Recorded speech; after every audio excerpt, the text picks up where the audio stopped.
Good morning, everyone, and welcome to another episode of Tooth Teacher Tuesday. Here as always, with your host, Dr. Stephen Zahm.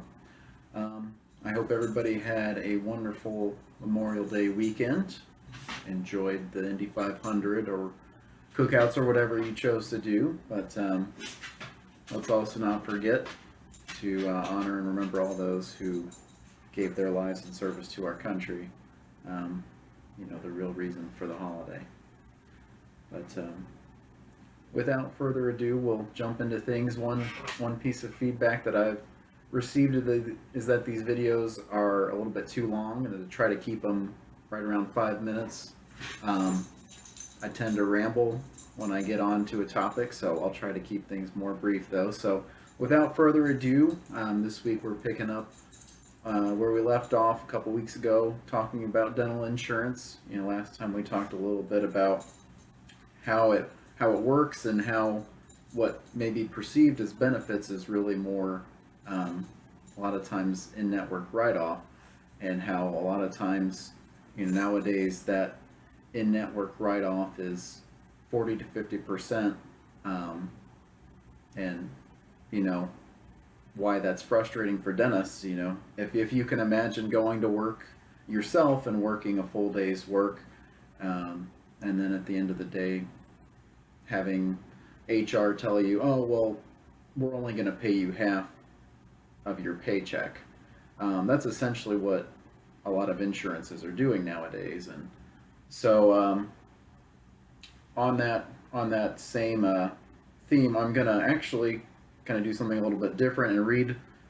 There was a Facebook post that was going around a couple months back, kind of on this same line of thinking, and so I'm gonna read this. I don't know this author at all, but it's kind of echoes a sentiment that's going on in dentistry right now. And the post reads like this. It says, "If you're wondering why your dentist is no longer accepting your insurance, I'll give you a little sneak peek behind the curtain. Today, dental insurance reimbursed me less to do a surgical extraction of an infected tooth than what most women paid to get their hair cut. Let me repeat that to let it sink in. I got paid less to perform microsurgery to safely remove a broken, rotting body part that had potential to kill somebody if left untreated than most women pay to get a cut and a blowout. And that is not a knock on hairstylists. That service is extremely valuable. But why would I pay hundreds of thousands of dollars to go to school for 4 additional years of training, pay thousands of dollars annually for malpractice insurance and other items that allow me to maintain my dental license, so that I alone accept the liability that comes with doing the surgery, only to be paid an amount that is so far from the fee that it should be based on the training both myself and my assistant went through that allows us to perform the surgery skillfully and successfully. So, if and when you hear that your dentist has dropped your insurance, don't be quick to bail on them and assume they are out for money. Please know it is not on us.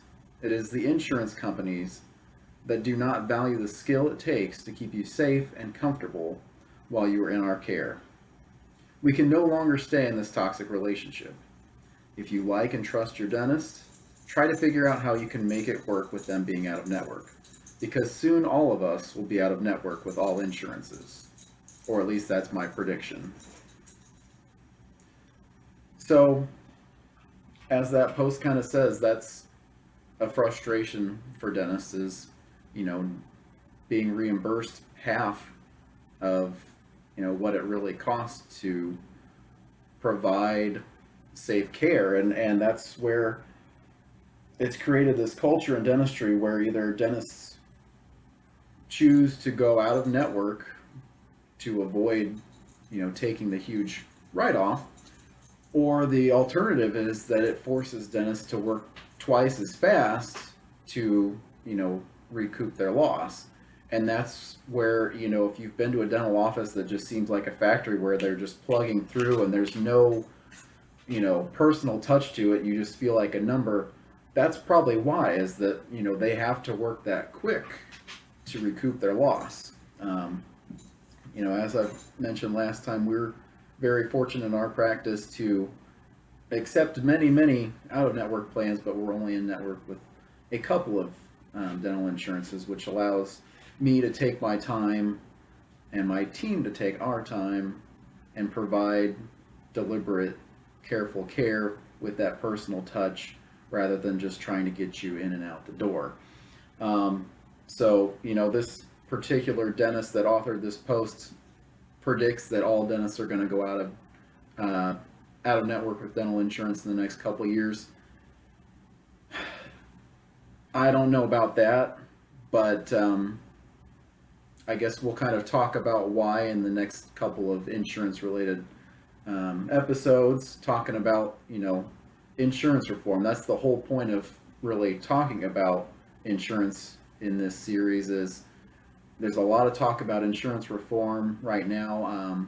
I know Indiana is definitely looking at some reform, but then also on kind of a national level as well, and what dentists are doing to try to, be compensated fairly and also maximize patient benefits. And so that'll be kind of the next phase of this discussion is, what's the future of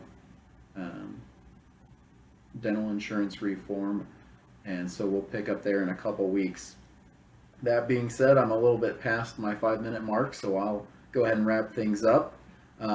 Stay tuned next week. I'm going to be starting another new little segment that I'm calling the Oral Pathology Corner, and that's going to be alternated with our other clinical topics and insurance talks as a new segment.